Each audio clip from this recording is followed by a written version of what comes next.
Mzee. Mimi nishakwambiaga kila siku kwamba ili kombe la Afrika lina maelekezo. Wanasema yawi sasa amekuwa mtoto wa mfalme sasa hivi anaishi Mbagala huko.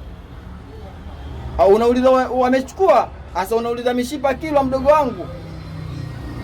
Mimi nimekwambia ili kombe lina mikakati, kwamba fuata mikakati, usipofuata mikakati unapigwa kati. Sasa unachezea mbakati tena nani mambo ya nani? Hii ndio football ya Afrika mdogo wangu. Mimi nishakwambiaga kama chips kula mapema mdogo wetu. Sawa? Kiazi kinalimwambea kinauza sana Bongo. Yaani wewe huwezi kunielewa, na kama huwezi kunielewa mdogo wangu, yeye anaitwa patapotea kwenye mchezo wa kamari. Watoto wa Masasi mko Maindo tunakwambia chivai famba chivai chola. Yaani ina maana kwamba Masasi wa mchezo anaucheza. Sawa, lakini Afrika Kusini bado anauka. Mdogo wetu Afrika Kusini bado anaukataa mchezo.